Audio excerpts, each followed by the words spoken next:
At BlueNile.com, you can find endless ways to make your moments sparkle. From classic and timeless jewelry gifts to creating the custom engagement ring of her dreams, all at prices you won't find at a traditional jeweler. And right now, you can save up to 40% on fine jewelry and 15% on engagement ring settings during the Blue Nile Anniversary Sale, going on now. Go to BlueNile.com to shop the Blue Nile Anniversary Sale and save up to 40%. That's BlueNile.com. What's up? It's Kaylee Cuoco. When it comes to travel, we all have a happy place. I just went to my happy place. I just went to Maui, and it was truly amazing. Priceline has always been about getting you to your happy place for a happy price with deals you really can't find anywhere else. Like up to 60% off select hotels in Costa Rica or 5-star hotels for 2-star prices in Cabo. Go to your happy place for a happy price. Go to your happy price, Priceline. Go on! Well, his confidence might have been down, but it won't be now. The kick ahead, and Duffy's chasing it. The bounce sits up. The Dragons are steamrolling to week 2 of the finals.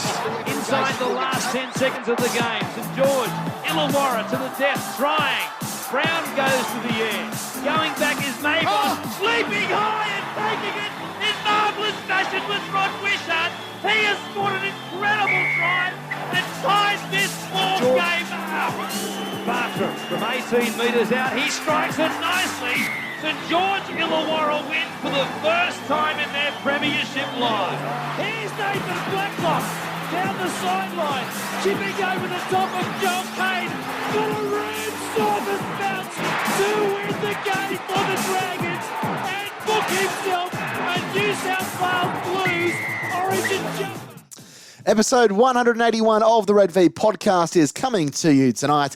Jack Clifton and Curtis Woodward behind the mic are ready to dissect everything in regards to the St George Illawarra Dragons. We'll talk about the Dragons after that terrible defeat in the local derby against the Cronulla Sutherland Sharks on Thursday night. Seems like an eternity away. It's been, five days since that's happened. I know fans had some pretty miserable weekends with the Dragons going down convincingly to their local rivals in that clash out there at Shark Park. We'll also preview the forthcoming match of the Dragons involved with a Friday night game against the Canberra Raiders down there at Wollongong at WIN Stadium. We'll dissect all the latest news. We'll obviously take a look at that Dragons side that has been named. There's a couple of pretty important changes within that squad. We'll also delve into your This Week in Dragons news. We've got some good matches to throw back to, and we've got a couple of birthdays to celebrate from some St George players from the 1970s and 1980s, and of course lower grade rap, and we'll also answer your Fans Corner questions a little bit later on in the podcast. Well, it might have been a pretty tough weekend for Dragons fans, a pretty tough Thursday night, but it would have been even tougher if you're a West Tigers fan. Thankfully, this man, one of the Tigers' best, it was sunning himself up there in Queensland, spending some time with his lovely wife and doing some fun things up there in the Sunshine State. Kurt, welcome to the podcast again, brother. How you doing tonight? I'm good, Jack, and like I said off air, it's it's one thing watching your team get absolutely smacked like that, and it was weird because I said that I laughed through most of the game. It was that bad that seriously from almost the, I don't know, whatever it was, 10, 15 minutes in the game, they looked okay for a bit, but then the Cowboys dropped the hammer and that was it. So very, very a frustrating season, but you kind of get used to it. And I'm sure Dragons fans out there, you poor buggers, tuning into the Red V podcast again this week, it's very frustrating and it's tiring. It actually makes you exhausted. Yeah. When you try not to think about it too much, but it seems to go on and on and on and on. And similar in a lot of ways, West Tigers have many of the same issues that the Dragons do have with different factions, upheaval in teams, all that kind of stuff. And in another way, whipping boys are the media too. So yeah. Anyway, I'd rather much talk about the Dragons than the West Tigers. So let's do that. I'm very happy to do that rather than talk about those the West Tigers. Yeah, before we do get into your Dragons news and updates for this week, just another FYI, as we mentioned in last week's podcast, we have changed podcast hosts, so I've done kind of all the technical background on that. So these podcasts are obviously coming out. Still be available on Apple Podcasts and Spotify. That's probably the two main areas you can get it from. It will be available through our new platform host via the Megaphone app. The Megaphone website. If you're someone that listens on your desktop or on your laptop or home computer, something like that, then you can directly get it there. But probably Apple or Spotify, if you do have an account with one of those two companies, it's probably the easiest way to get it. It's also available on Google Podcasts and also Amazon Music or Amazon Podcast. But plenty of opportunities for you to listen to the Red V podcast. As always, you can just Google Red V podcast and you'll be able to find the best place to listen to the podcast week in and week out. But let's jump into your Dragons news and updates for this week. Folks, plenty to get through as we take a look at the new 17-man squad named by Ryan Carr for the Dragons clash against the Raiders on Friday night.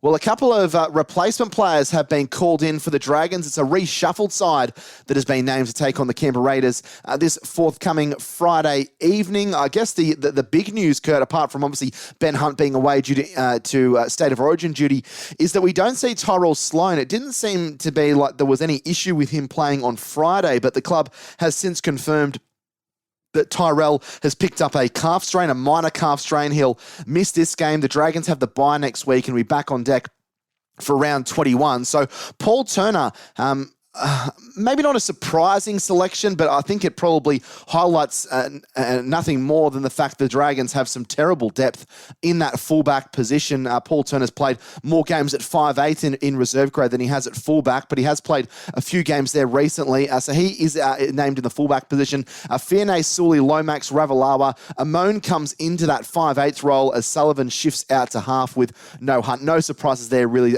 Junior Amon actually was very, very good on the weekend for the Dragons in their New South Wales Cup win against the high-flying Newtown Jets.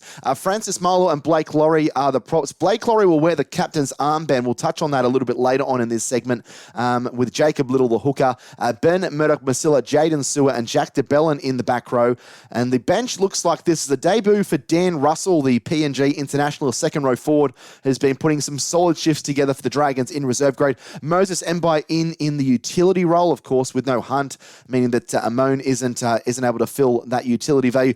Mbai was the utility last week, so maybe that's something the Dragons are looking at moving forward. Michael Molo and Toby Couchman, the two other players. But some interesting players named amongst the reserves, Kurt. Sione Finau, who's been brilliant so far this season for the Dragons in reserve grade, 11 tries for him. He's there, as is Ryan Couchman, who's been huge in that New South Wales Cup system. Zane Musgrove, who certainly seems to have pissed someone off at the Dragons. He played a handful of games only a few weeks ago, and now he finds himself back in reserve grade like he did last week and back amongst the extended bench or the reserves. He's in jumper 20. Max Fiernay and Billy Burns round out the 22-man squad. Initial thoughts on this, Kurt? No Tyrell Sloan, no Ben Hunt, and a few kind of shuffling positional plays there by Dragons coach Ryan Carr. What do you make of it? Yeah, some Band-Aid solutions here to a bigger problem. I look at the team week to week, and I'm at the point now, Jack, and I had a look this week because obviously with Origin selections and stuff like that, there's a few moving parts. But almost weekly, I think, do I even have to click on the Dragons team list to see what they've brought out? It's very basic stuff with no view to the future. Yeah, I think that's the big thing, isn't it, Kurt? Yeah. Yeah, and look, I know Ryan Carr would be thinking about his future as a coach. He's probably got one eye on his next job, but you look at it, it's I can't believe Ben Murdoch-Masila is still sitting out there in the second row. Oh, it's laughable. I think it's we all agree now that he's a middle forward and must play in the middle. He's still got some really quick, good footwork just before the line, which you can take advantage of if you really wanted to. But, I mean, if you're going to pick Toby Couchman in your 17, you're not making the finals. You're fighting for the wooden spoon, or you're fighting your way away from the wooden spoon. it's good to see a couple of fresh faces in there. But surely, if you're going to pick the likes of Toby Couchman, Sione Finau, Ryan Couchman in your 22, that you just got to play them. Yeah. Get them in there somewhere and have an eye on the future. So I wonder if Shane Flanagan, to me, obviously it looks like Shane Flanagan isn't tipping to Ryan Carr at this stage, or he hasn't been allowed to, and kind of let Ryan Carr still do his thing, which is fair enough. But yeah, I look at that team and think that the Raiders might be licking their lips and thinking, all right, well, it's not like they can. It's not like they've got many options, but at least at the very least, got to get a little bit creative and give the Dragons fans something to look forward to on Friday night. It's a spare parts team. Like, I think there'd be sides in the New South Wales Cup that would beat this side. Like, obviously, you've got some quality there. Sullivan's has provided some real spark for the Dragons, and he'll do so again out of 7. I think Blake Laurie has been serviceable at times, although I think he's a liability defensively. Jack de Belin's been fairly strong defensively, but is someone that probably shouldn't be playing 80 minutes. I think kind of 50 to 55 minutes is his limit. Jaden Sewer's probably been the Dragons' best forward. For me, it just very much looks like a spare parts side, and it's almost as if the Dragons players, and we'll touch on this later when we review the loss against Cronulla, it just appears as if they're mentally checked out. They know there's nothing to be achieved this season apart from, avoiding the wooden spoon. And I think when you're in that position, as Kurt touched on, I think you're entitled to play some of those young players. Now, that opens up a completely different can of worms. The Dragons have won 3 straight in the New South Wales Cup. Do the club have one eye on, our first grade isn't going to be doing anything this year. Maybe we want to try and put all our eggs in one's basket and see what reserve grade can do. I still think first grade is the absolute priority and the way it should be for the club. Congratulations, by the way, to Dan Russell. He'll be making his debut. This is no knock on Dan, but I think the likes of Alec Tuatavake and Ryan Couchman probably deserved a call-up before Dan did. I think he's been solid. I think he's been serviceable for the Dragons in reserve grade. He ran for 95 metres from 10 runs last week against Newtown and made 21 tackles. That doesn't exactly scream out to me someone that deserved necessarily to be called up, and it kind of appears a little bit like it might be a bit of an insurance policy for Ben Murdoch-Masila, who has been playing 80 minutes on an edge. Dan Russell's been playing majority second row, whether it be off the bench or whether he's been starting for the reserve grade side. But I'm of the opinion that if you want to pick Dan Russell, throw him straight in the starter in the run-on side. It's not as if Ben Murdoch-Masila has been playing a game that doesn't have any errors. He's been struggling to. I think he's only made 50 or more meters in a game in that edge back row position 4 times this year. I'd much rather have Ben Murdoch-Masila on the bench, being able to play as a middle forward, and Dan Russell in the second row forward position, maybe getting a start than what's currently been named here. And I think, you've got 8 games left, 7 after this one, Kurt. I think it's the best chance. It just even getting 3 or 4 games to some of these guys, right, so they're not as green as goose shit when they step out potentially in round 1 or round 2 or round 3, 2024. As we mentioned, we don't know what if there is any word from Flanagan. He's obviously still contracted to Manly, so I think he's got a responsibility to them, and he's got a contract with that club, so he's not going to be necessarily having his fingerprints all over the Dragons in terms of the run-on side and what's kind of happening in the player department. We know that, and we'll touch on this shortly, that he signed Dan Lawson and one other man to be involved in the backroom staff for the Dragons for the fitness area that we've touched on in recent weeks that's plagued the Dragons. But for me, Kurt, it's just like I look at the bench and no doubt happy to see the likes of Toby Couchman and a Dan Russell getting an opportunity. But Canberra, look at that bench. Moses Mbai, who might play 25, 30 minutes, not a good defender, even in the middle of the park. You got Michael Molo, who has had 20 plus first grade games, has kind of played all right in most of those games, but certainly isn't someone that you would be overly intimidated if you saw him down on the tip sheet. And then you've got Toby Couchman, who's only just been promoted after playing the last few weeks in reserve grade, and then you've got Dan Russell. So for me, there's not a whole lot of size there. I've said before in the podcast what I think about having like a Zane Musgrove there. But yeah, well, I'll just end up sounding like a broken record, Kurt. I think, yeah, it's frustrating to not see some of these young guys. Like it's almost as if they've put a bunch of names into a hat from the New South Wales Cup side and they've just pulled one out because Dan Russell hasn't necessarily been a brilliant performer for the reserve grade side. Last week, Alex Tuivasa ran for 162 metres in 32 minutes. And that's not an outlier. That's not the first time he's done that. And then you look at the fullback position. I guess the Dragons' hands are kind of tied, and we touched on this in preseason, Kurt, when we spoke about the real lack of quality. Well, not even just quality, just lack of depth, lack of bodies in the fullback position and in the back row. And we've seen that with the fact that Jack Bird has had issues with injuries this year. We've seen Ben Murdoch-Masila play in the second row position. We've seen Billy Burns play there. We've seen Jack Bird play there. There's been other players that have shifted out there when they've had to try and do a job throughout a game. And now we see the real lack of depth in that fullback position. They're fortunate enough, the Dragons, that they have Moses Mbye. So if something was to happen to Paul Turner throughout the game, they would have another option. But if Moses Mbye hadn't been included in that 22-man squad, or he wasn't part of the final 17 for the Dragons on Friday night at Wollongong against the Raiders, then Zach Lomax would probably be the only player that would have the positional awareness and the ability to go back to fullback, because Ravalawa's not going to play there. Fiernay's not going to play there. Moses Sully isn't going to play there. Neither of your halves can shift back into a fullback position. And I think having that severe lack of depth is very, very telling when you've got a guy in there. And again, best of luck to Paul Turner, but he's played a handful of games at fullback for the Dragons in the reserve grade competition, Kurt, and that's really only happened over the last few weeks, where he's kind of knocked Trey Stewart off the perch as the number one for the reserve grade side. Yeah.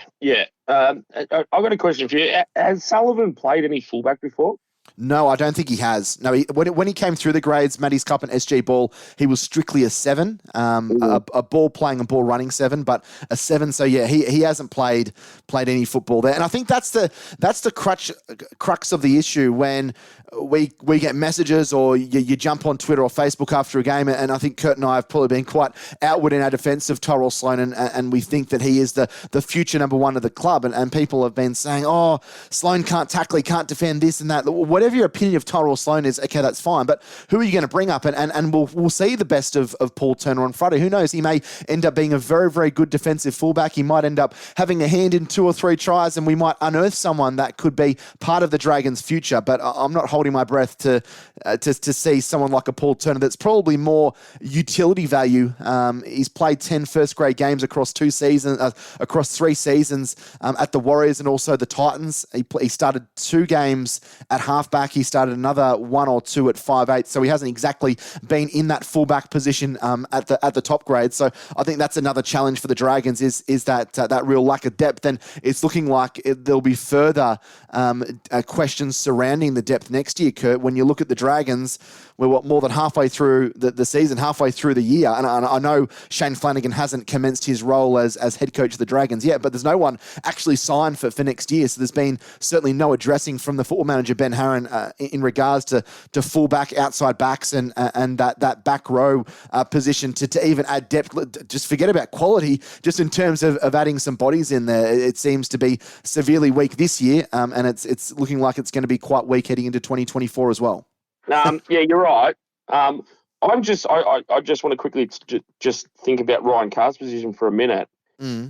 If he does not get creative and because this is to him, this is a chance for him to, kind of prove himself and get creative. I would, if he wants a really good job for next year and obviously put himself on show, I'd be getting creative. I'd be throwing some curveballs in there.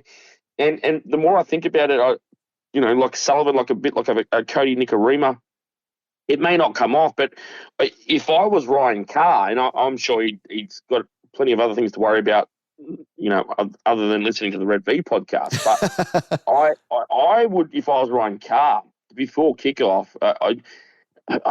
I'd throw something out there like a Sullivan to fullback, start Mbye at 7. I know he's not everyone's cup of tea, and maybe go that way and bring a couple of kids into that 17 and move Catchment into the starting side.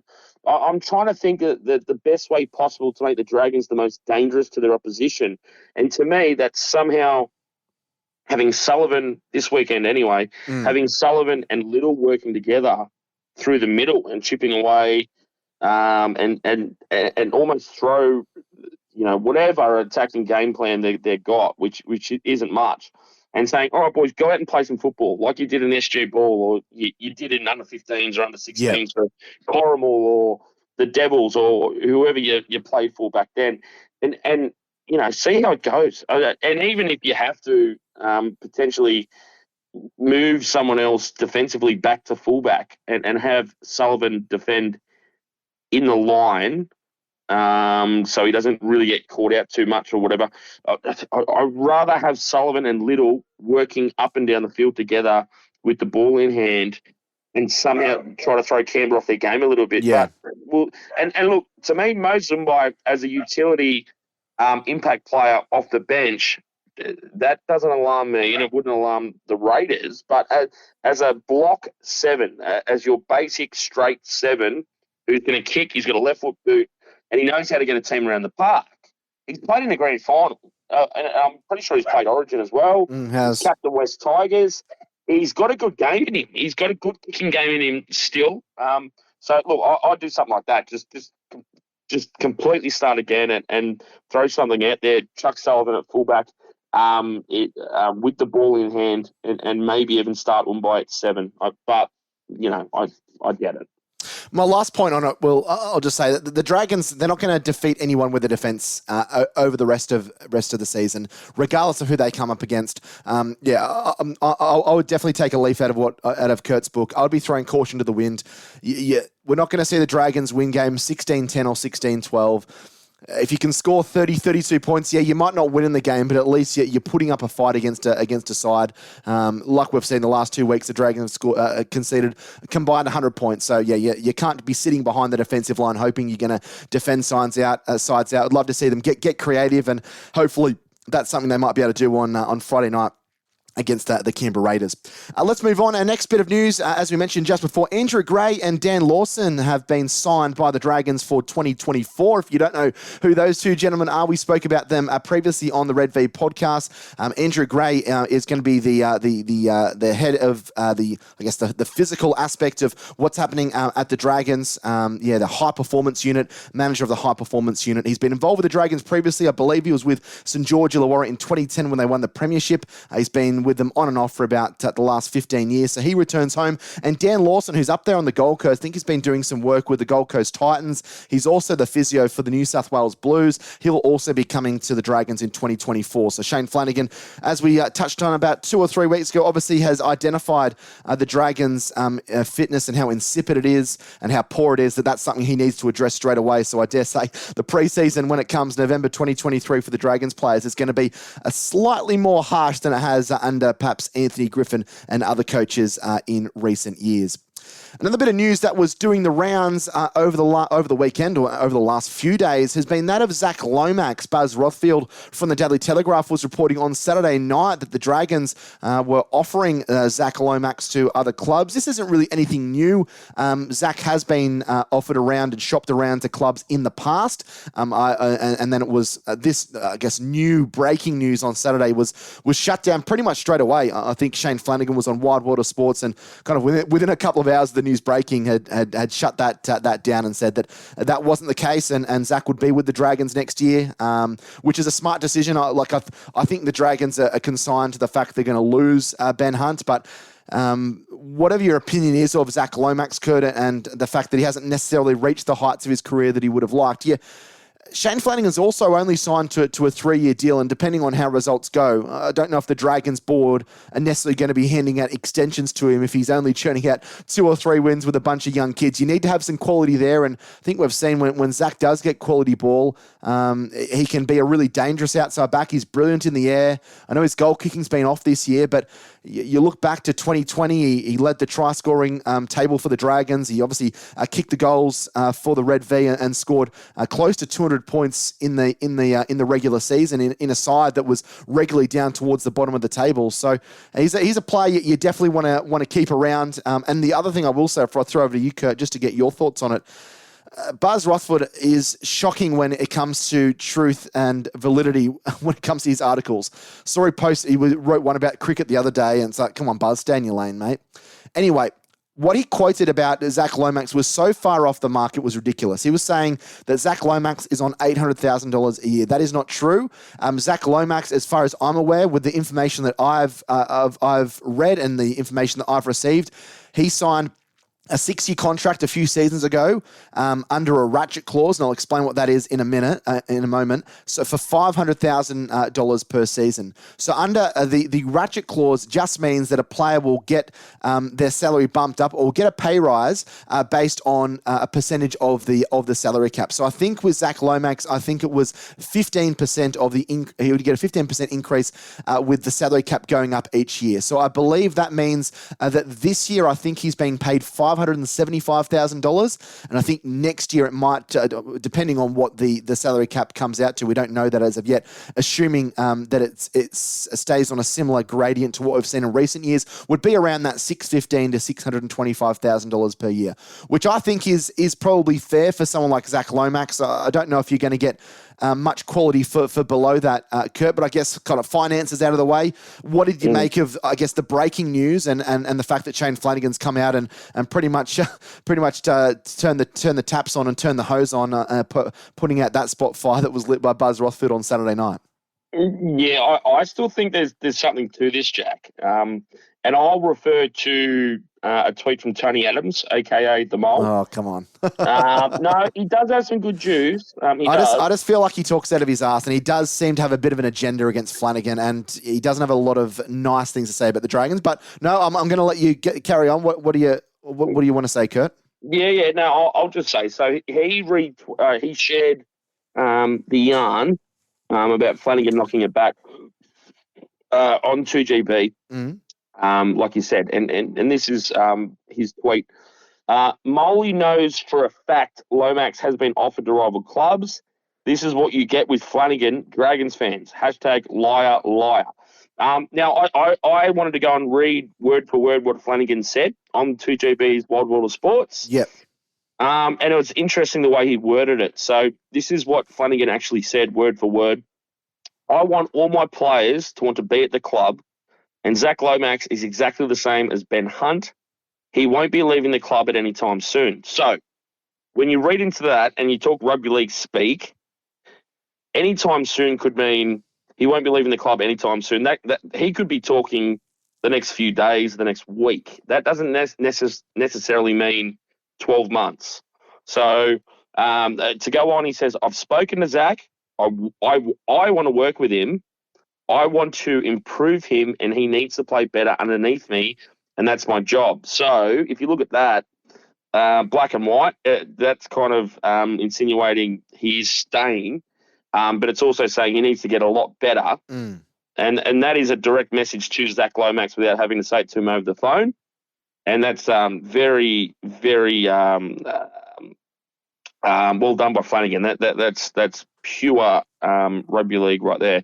But then he goes on to say, we won't be contributing to letting any players go. So when he says we, he's talking about the Dragons club. But then to me, that's double speak as well. And again, this is just my opinion. When he says we won't be contributing to letting players go, that's almost to me saying, I'm happy to keep Lomax, I'm happy to keep Ben Hunt. But if it keeps going the way it is and moving parts and other parties, i.e. player managers, other clubs, if they contribute to it, the whole thing changes. The whole story changes. So, Flanagan is very good at this stuff. So he's on the front foot, and he's kind of sending a message to Lomax through the media, and included Ben Hunt in it, which was, I think, very savvy from Flanagan. I still think just because Flanagan said that today or yesterday or the day before doesn't necessarily mean that Flanagan changes his tune and says something else in a couple of weeks from now. So we'll see what happens. Look, it's not the worst situation again for the Dragons to be in, because I think it's the same as Ben Hunt, is that Lomax might get better. I also feel like he's hit a ceiling at the Dragons, and maybe that's coaching and support or whatever it might be, and the lack of performance from the team. I think Flanagan's happy either way. If the club ends up shopping him around, you know, he might have another player in mind that he might be talking to or whatever it might be. But if they do keep him, then Flanagan, I'm sure, would be quite happy to keep Lomax and try to get the best out of him. I think that's just the modern game. And I think Flanagan, and I said I said last week the Dragons had the high ground when it comes to Ben Hunt. I think they got the high ground with Zach Lomax, because I think if they do shop him around, someone will pick him up and Flanagan will replace him. If they keep him, Flanagan will be happy with that too. So, I think there's a lot more to this, as there always is. But I just think it's not die in the wool that Lomax will definitely be there next year. It's just I was very interested in the way that Flanagan worded what he said to 2GB. I'd be inclined to say that I think Lomax will be there for 2024. I think I'd much rather trust Shane Flanagan than the Mole, who throws out a very wide net in regards to some of the things he gets correct. I guess the other question I wanted to ask on this, Kurt, and then we'll move on because we do have some other things to get through. Shane Flanagan is in the media as well as being an assistant coach at Manly. Do you like that? Do you like the fact that, I don't know, he's kind of shooting down, not accusations, but when there is talk about a Dragons player potentially being on the market and the Dragons maybe wanting to part ways with him, do you like the fact that you're hearing from a coach for next year, or is that kind of crossing the line a little bit? What's your thoughts on it? Oh, look, in general, everything from Brad Fittler coaching New South Wales, working with Channel 9, being interviewed in the box, Phil Gould on Channel 9, he's the boss of the Bulldogs. The whole thing is all screwed up anyway. So Flanagan's well within his rights with his roles to be able to speak about next year. And like I've said in the last few weeks, it's good that he's answering some questions and giving Dragons fans somewhat some clarity and some answers to some questions out there. I don't mind it at all. And I think Flanagan can get a lot done. He can almost get players over the line and get them believing that they can come to the Dragons by the things he does say in the media. So, everyone does it. I think one day the NRL will have to make some structured rules and laws about what you can and can't do in the media if you are working for one said club.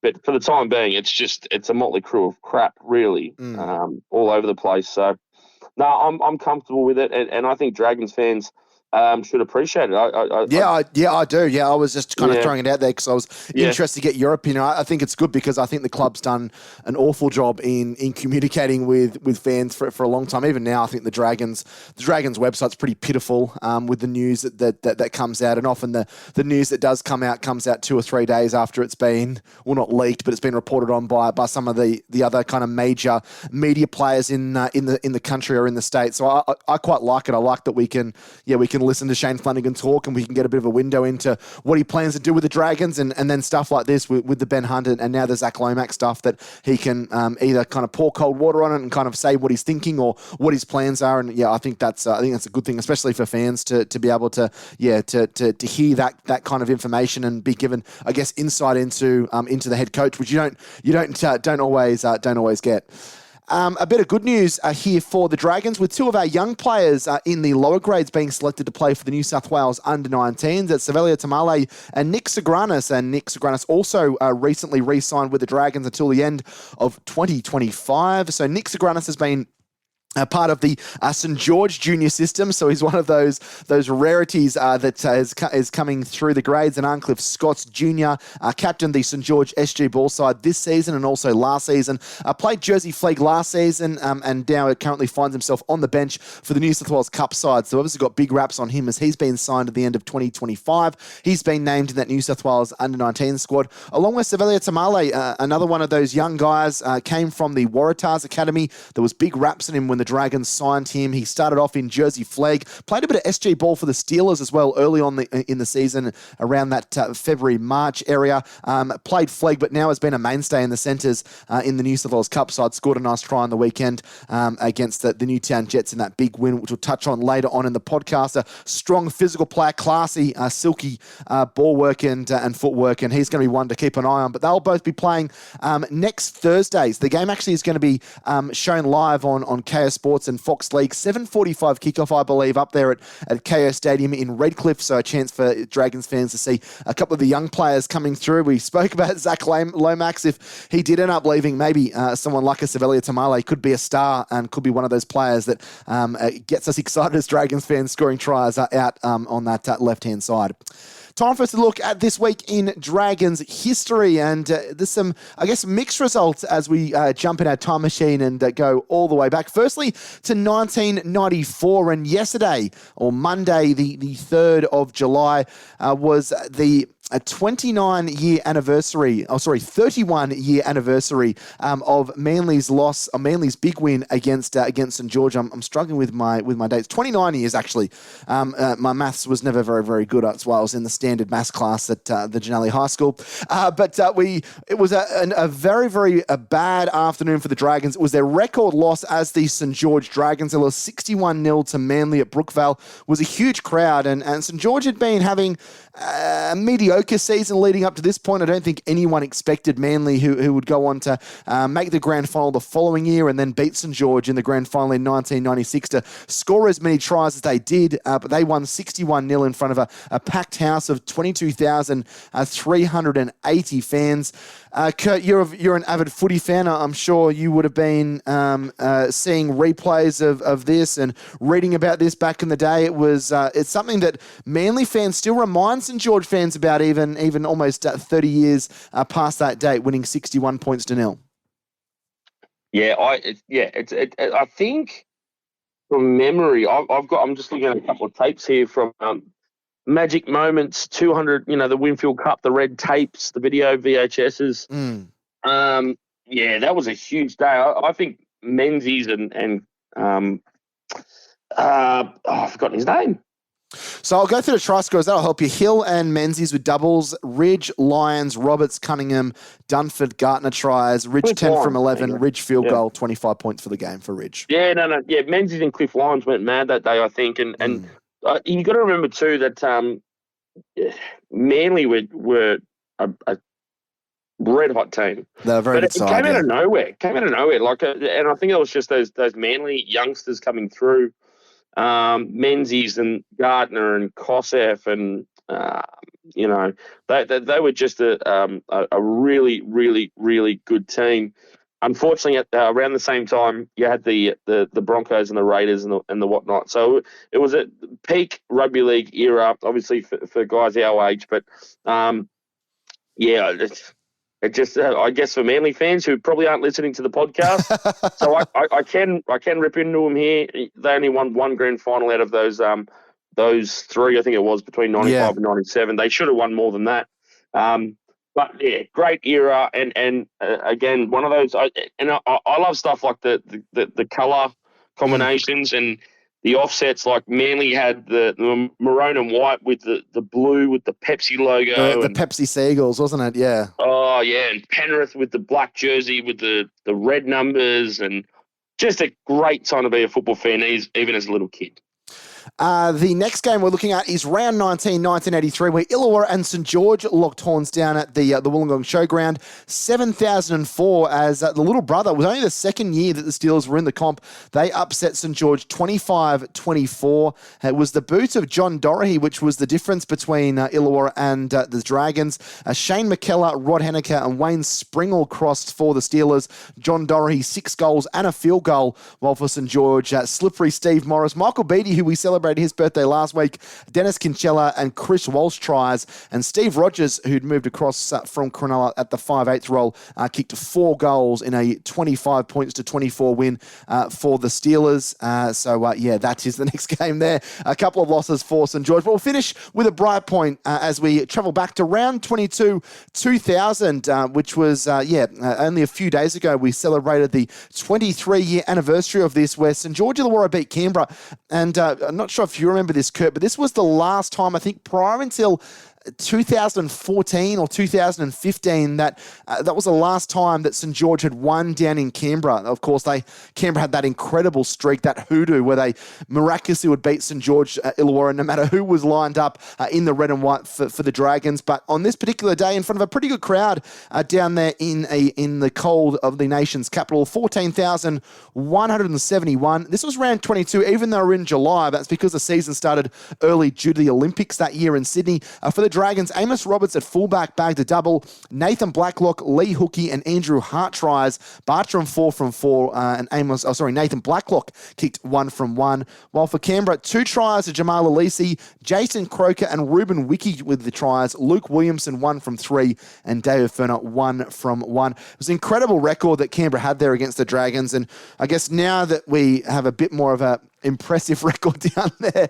compared to what it was like all those years throughout the mid-2000s and even through the premiership, those years under Wayne Bennett for the Dragons, where they were very, very competitive but still couldn't win in Canberra. It's remarkable to kind of look back and see. It was almost like they wore it as a badge of honour, Canberra. It didn't matter where they were coming in the competition. They could be coming bottom, but as soon as they played the Dragons in the nation's capital, it was almost like it became their grand final, Kurt. Yeah, and 2000 wasn't the best season for the Raiders too. A lot of their legends and stuff like that. There's a lot of stuff going on off the field. And of course the Raiders in that really ugly Aussie Mail strip with the dark green with the line kind of V and the black shorts. Not good. But yeah, like the Raiders at that time was an interesting period for them because they just sacked the year before Brad Clyde and Ricky Stewart, who went off to Canterbury. Laurie Daly, Brett Mullins, and David Ferner were at their last year. Well, Laurie Daly was actually playing at lock in this game. Yeah. Because the junior burgers were in the halves. Mark McClendon and what was the other guy's name? Andrew McFadden. Yes, that's right. Yeah, the junior burgers. Yeah, so that there was a swings and roundabouts there for the Raiders. They were trying to blood some of the kids coming through. I think Brett Finch was coming through a little bit after that as well. So that all I remember from that Raiders era was that disgusting jersey. That was awful. One of the worst jerseys in the history of the competition. Well, Kurt, in 2000, Canberra actually finished 4th and got knocked out in the second week of the finals by the Roosters. Yeah. Oh, wow. Okay. Well, there you go. There's my memory for you. Well, the season before, they were very, very poor because I remember going to a game at Cogra where I think Nathan Blacklock came off the bench and scored a hat-trick, and St. George Illawarra beat them 44-2. So they'd certainly had some issues around 98, 99, and I think 2000 was kind of the last hurrah. And then Matty Elliott came in a few seasons later and was able to kind of get the best out of a limited squad there. No, fair enough. Well, there you go. That's just off the top of my head. But I think what's kind of skewed me there with my memory was I remember seeing Raiders versus Roosters it was Daly's last comp game there, and they got flogged by the Roosters. It must have been the final round of the season before the finals, but there you go. Never trust your memory, folks. Yes, that's right. We're not going to we're not going to go and rehash. Hang on, just cut that out, Jack. No, I'm not gonna. I'm gonna keep it in there. This is for the fans, Kurt. They need to realise that you're human, mate. So yeah, no, fair enough. Play on. Play on. Let's celebrate a couple of birthdays. 2 birthdays, in fact, of former St. George players. The first is coming up on the 8th of July, a little bit later this week, and it's the birthday of Robert Finch. I guess more famously known. Well, maybe not more famously known, but when I was growing up, I always knew him as the referee's boss. It wasn't until I really got into my fandom of the Dragons that I realised he'd been a long longest-serving member of St George and played in the 1977 and 1979 grand finals. 123 games for the Dragons, scoring 26 tries. He made his debut in 1974 and played up until the end of the 1980 season. He was a wonderful servant, and then, of course, went into refereeing later in his career. He also represented country New South Wales, and was also associated with both the Hunter Mariners and Adelaide Rams. He also was then moved down to Canberra as a football manager, and then he moved into to that referee's boss role. The other one we'll celebrate before we get Kurt's opinion on or thoughts on any of these two birthdays is Wally Fullerton Smith, the guy more known as Gator around the Dragons. He'll be celebrating his 63rd birthday on the 9th of July. He was one of those players, Queenslander, that just was so tough. He played in an era that was a troubling one for the Dragons. He came down from Queensland to St George in 1987 and played a total of 79 games between 1987 and 1992. It was unfortunate that just as St George would turn the corner, he seemed to fall out with Brian Smith, which is a common trend with Brian Smith coach sides. But he still played 79 games across the 6 seasons there. The most he played were 21 in 1987. Part of the Panasonic Cup winning side in 1988 when St George beat Balmain. It's Parramatta Stadium in that midweek cup competition, and he also played in a one-off test against Papua New Guinea in 1988, so had that opportunity to represent Australia, which he did 7 times and played a couple of tour matches, a Queensland representative as well. Some of the guys that we've chatted to on the Red V podcast have said that he was one of the toughest players to come up against, we salute both Robert Sparrow Finch and Wally Gator Fullerton Smith as they celebrate their birthdays this week. Kurt, any opinions or any words of wisdom you want to throw over the 2 birthday boys this week? Yeah, I've got a feeling Wally Fullerton Smith actually played some international football for Australia. He got picked from the BRL back when you didn't have to play in Sydney to play for Australia. Yeah, I think you're right. 1983 and 1984, he played some test matches for the Aussies, and then he got selected again in 1988 when he was at St George. There you go. So, good player.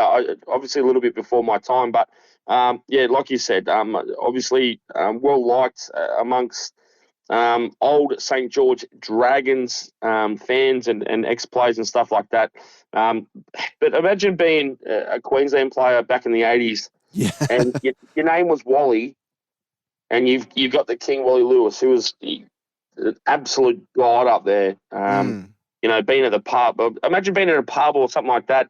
You're out with the Queensland players and the Wally jokes and all this stuff. And I don't know if he's been asked about all that kind of things. But, you look at his record, just purely on the record itself, great player, and obviously to play for your country.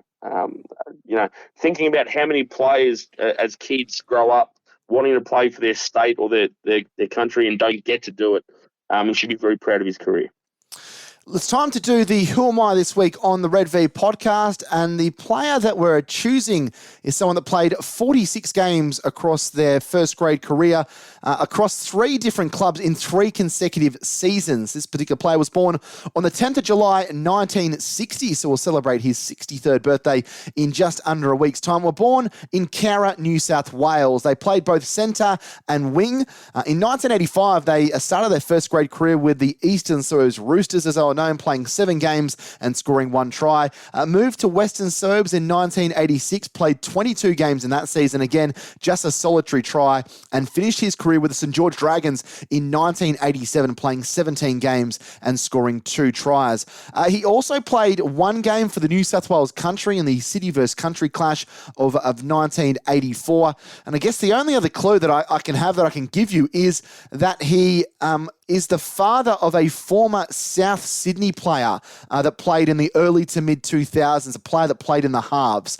Apart from the fact that they played for the Roosters, played for the Magpies, and played for the Dragons, 46 first grade games, played both centre and wing. There's probably not a whole lot more, Kurt, and other listeners that I can give.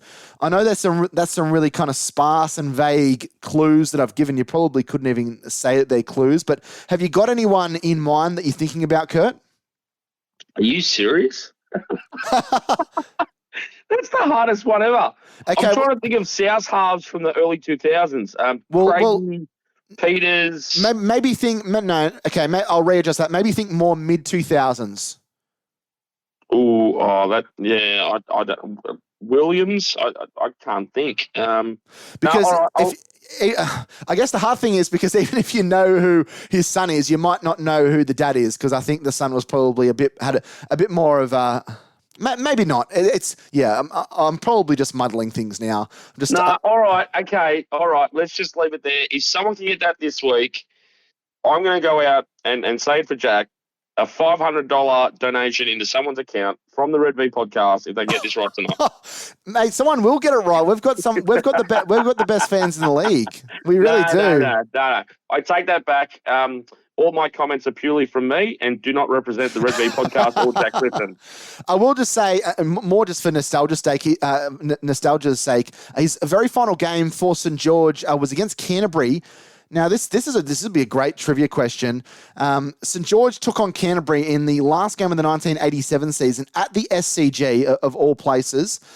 He lined up on the wing. So did our mate Wally Fulton-Smith was playing in the second row forward position. Former Dragons assistant coach Peter Jenner was halfback, and then of course Tricky Ricky Walford was at the back. He scored a try and kicked 4 goals.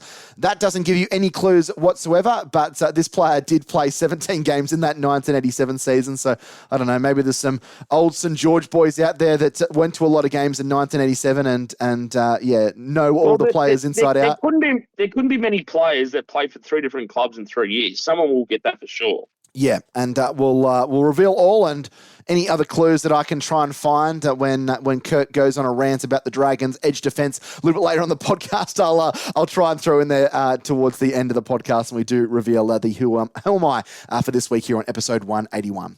Let's take a break. It's time to almost move on to our match review this week. After this break, we'll talk about the Dragons, another disappointing defeat for them against the Cronulla Sharks. It was the tail of the tape, as what we said on Tuesday night, that we thought they could compete for the first 25 or 30 minutes, and then they'd fall away, and that's exactly what happened. We'll talk about how that happened. We'll talk about that edge defense. We'll talk about Tyrell Sloan and Jaden Sullivan, everyone else that was involved in that 36-point defeat, and where to the Dragons from here. You're listening to episode 181 of the Red V podcast.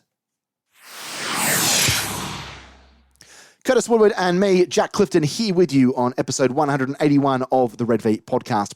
Let's have a look at the match review this week for the Dragons. A 52 points to 16 drubbing at the hands of the Cronulla Sharks out there at Shark Park, the worst football ground in all of Australia, on Thursday night. And just as I kind of said as the precursor before we went to that ad break, Kurt, it pretty much panned out exactly how we assumed it was going to be when we spoke about this last Tuesday on the podcast. That doesn't happen very often. I don't know if you and I have ever been referred to as Nostradamus, but it almost fell that way for us on Thursday night. An early try to Mika Ravalawa. Tata Amoga scored after Cronulla had hit back, and at 10-6, kind of within the first 20 minutes, I thought, and maybe this was naive of me as a fan, but I thought, the Dragons kind of look like they're up for this now. Like, not necessarily going to go on and win the game, but it looks like we're going to make it tricky for Cronulla. But the wheels kind of came off in the latter part of the half. I think every time in that first half, Cronulla went up and got inside the Dragons' red zone, got inside the Dragons' 20. The Dragons looked all at sea defensively. Matt Fierney, who was named on the wing, was actually defending in the centres and playing in the centres. He had a terrible game, made a couple of really bad reads and some highlight reels that will be shown that he will not be wanting to look back on anytime soon. What did you make, I guess, when you have an overarching view of the performance over the 80 minutes? What did you make of the Dragons' play, their defence, their attack, and I guess the commitment, because that was probably the thing that came out most post-game with a lot of fans, a lot of anger on social media, that the commitment just didn't seem to be there from the Red V. Yeah, it sucks. I don't know what else to say. Look, I can only compare this to being a absolute tragic 11, 12-year-old Magpies fan in 98, 99, when truly one of the worst teams to ever compete in first grade football, to the point where I cared that much, little kid, that you'd be listening to some wood duck on 2UE on Saturday night, waiting for a Don Mosley Around the grounds for De Bortley Wines. Don Mosley at Campbelltown Sports Stadium. Or Sanova's Vitamins as well. And like you get flogged for 6 weeks and you cry, but then you'd somehow get a 7-6 win against Penrith and then you'd cry because you were happy. But at least the Magpies, to me, would stand up in derby games or big games like the opening of the new Campbelltown Stadium in '99. That they beat Balmain. They were low on talent but high on commitment. Yeah, and you'd expect at the bare minimum, even if your team's running last, you show up to play the Sharks. Yeah. There's no more. Look, and we're not. I'm not going to hype the Dragons up anymore on this podcast because they don't deserve it. There just isn't the concentration or output for them to want to put 80 minutes of football in. Yeah, they've fallen in and fall out of games worse than almost any team I can think of in the NRL era. 1 minute they're really good, they're great, but then you can see it. That I can see it before it happens. That I go, okay, they've done something really great. You watch the next 5 or 10 minutes, it's going to be absolutely disastrous, absolutely diabolical, and that's just how they play. They are playing their way to the spoon, and I know West Tigers and Bulldogs aren't great, but to me, there's still some more upside to them. I don't know where they go from here. I think it's going to get worse. I do. I'm sorry, but yeah. I don't know what to say. It's bad. It's bad, but that's what you expect from a team at the bottom of the ladder. I know West Tigers go up 74 points, and theoretically, if the referee in the bunker didn't take away a couple of tries from the Knights on Sunday, the Bulldogs were looking at 78 plus. So there's a lot going on. But to me, and I still stand by this, is that there's enough players in that Dragons team. Even if you played for 80 minutes and still got beaten, that's one thing. But they don't want to play for 80 minutes. No, and they gave up. It's dumb football. What else can you say? I wish I'd written down some. Or smarter words. Well, it's you don't need to, Kurt, because it's the same. It's the same old story week in, week out. And Griffin had to go. As far as I'm concerned about a coach, he had to go. But I don't think any Dragons fans were under illusions. I know there's been some bright spots under Ryan Carr, that win against the Roosters and hang on to beat South in a relatively competitive effort. We just haven't seen that of late. It was the defensive performance was absolutely insipid. They checked. Not only have they checked out mentally of these last couple of games, I think they've checked out mentally of the season. I don't know if we'll see the Dragons win another game this season. Maybe they might be able to nick one against your Tigers, but I would not be very confident of that. I think both sides have been playing like busters recently, and they might be able to nick one against Newcastle in the final game of the season, but we've got... Well, we'll talk about this in a few weeks. I don't want to worry about it too much now. But the Dragons still have to play South again. They've got to play Melbourne. Have to play Parramatta. There's the Warriors over in New Zealand. There's some really big games for the Dragons. Take nothing away from Cronulla. They're a fairly good side. I think they'll probably make the top 4. They'll make it to the first or second week of the semi-finals. I'm pretty sure. But I don't think they were necessarily a red hot side on Thursday night against us. I think, especially in the second half, I think players gave up, players checked out mentally, and I just don't think that's not the standard that you want at the Dragons. And I really do hope that Shane Flanagan does really throw a rocket up these guys, because I think there's a few players in that side that are just there to go to training, kind of roll through the motions and just collect their paycheck on Sunday and then do it all again the following week. And I just... Like, I feel sorry for other fans, because I know what it was like as someone that has effectively lived in the Sutherland Shire his whole life.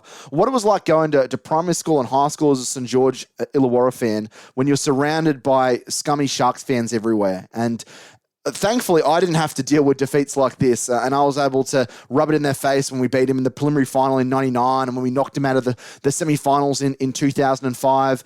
But imagine if you're, I know it's school holidays now, but you go for a bike ride with your kids, you have a sleepover at your mate's place, and they're just giving it to you because their side, Cronulla, has beaten your pathetic excuse for a football club 52-16. And then the players rock up like they don't even care about the performance. I feel sorry for those 8 and 9 and 10-year-olds that are supporting the Dragons, that are kind of putting themselves through hell, probably inherited the support of the Dragons from their parents or their dad or someone.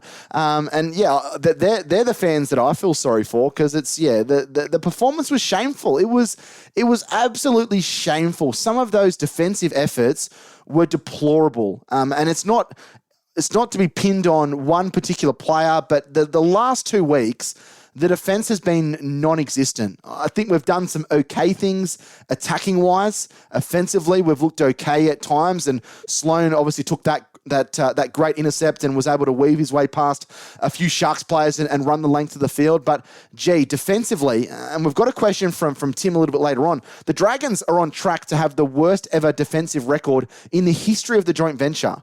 And now I know the Dragons haven't been around as a joint venture for that long. 1999 is when it started. But to have the worst record, do you really want that on your record for these players? Oh, I was part of the Dragon side that got the first ever wooden spoon. Oh, and we're also the worst defensive side that year.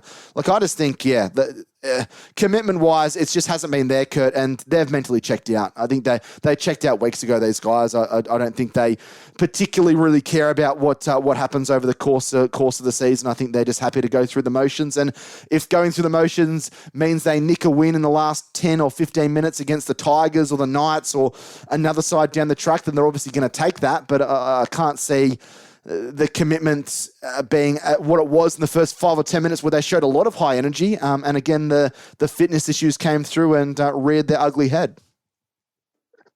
Yeah. I agree. So, look, this is the NRL. It's 2023. So it's hard to say or argue that a team is not trying because they're supposed to be professional athletes. But it only takes each individual player to not put in on every play. And if every play is doing it, then the side buckles and folds. So it's quite easy to see what's happening here. They're just not putting in. But it's so funny. It's not funny, but... Oh, it is funny. It's laughable.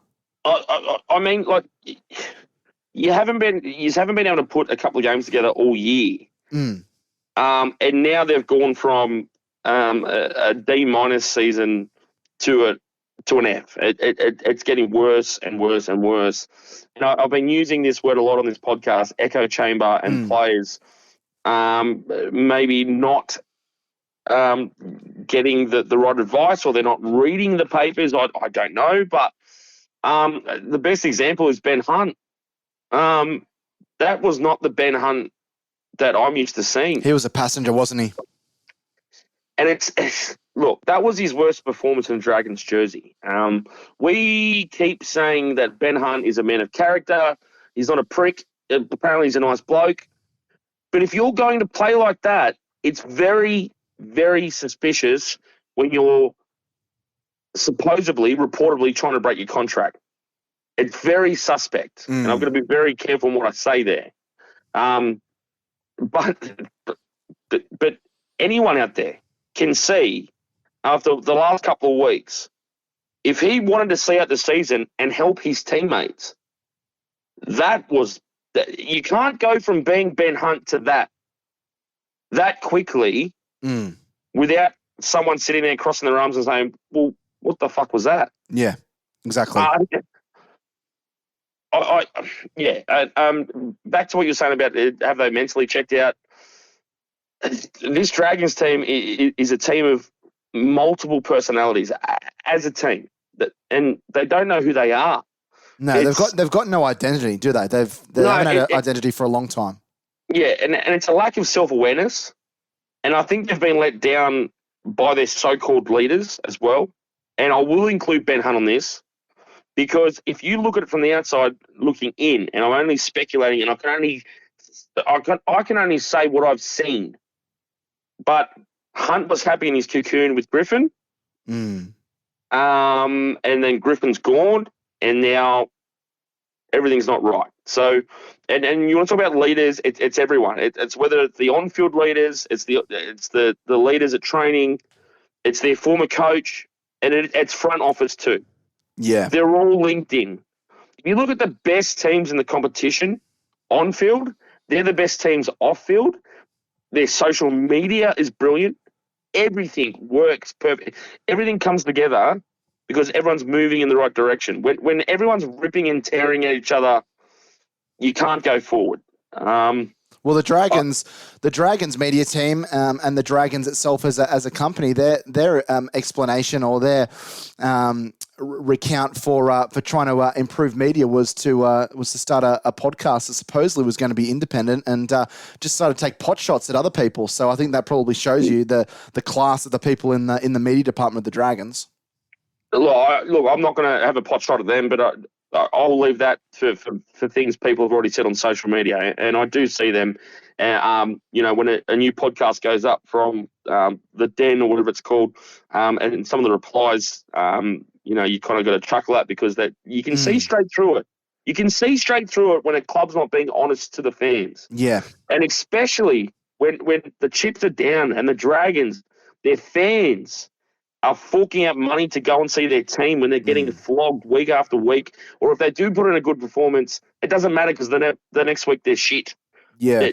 In the current climate we're in, where everything's so expensive, at least the bare minimum is to log on to Facebook or Twitter or open your phone in the morning and see something, see some clarity from your club and the players and the coach and the head office. Just, I know it's hard because it's a job too. It's their livelihoods as well. They got families at home. I get that. I get the CEO and the board members and all that.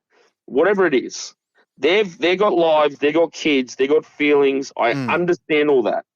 But it must hurt sometimes, but it's a results business. We can't tippy-toe around walking on broken eggshells just to protect the feelings of these people. They've got these positions for a reason. That they want to be in the public eye. You want to be a coach. You want to be a player. You want to be on the board. You want to be working in social media. Like it's a results business. Like it is every day. You've got to do things at work, Kurt. And if you don't, you're going to be held accountable for it. Same thing at me at my job. And for the thousands of people listening to our podcast, it would be the same for them. Unfortunately, there's people there that don't care about the club and haven't been held accountable for such a long time. And I think it drifts from the very top all the way down to the bottom, to players, to the media department, to people in sales, all of that kind of stuff. So I think it's been a really poorly run club for such a long time. And we've spoken about this at length before. As well. I didn't want to get too carried away, Kurt, but I wanted to touch on the fitness of the Dragons. And we've spoken about this a lot on the podcast, but I noticed watching the Channel 9 coverage on Thursday night that even Andrew Johns and the other commentators made Cameron Smith, I think, was there as well, made mention of the Dragons' poor fitness around the 50-minute mark. But I could see some of those forwards blowing about 7 minutes into the game when the Dragons were defending on their own line. So it's interesting that different corners of the media are now starting to notice how poorly run the Dragons are, I guess, in the fitness requirements that they didn't say anything 7 minutes in. I think savvy fans would have seen that the Dragons were struggling, and that leads to a lot of the defensive errors and the mental errors that we've spoken about before here on the Red V podcast. But interesting that, the media has even noticed how bad the Dragons are fitness-wise because, they've... I don't even know. I don't have any words to describe their fitness. It's deplorable.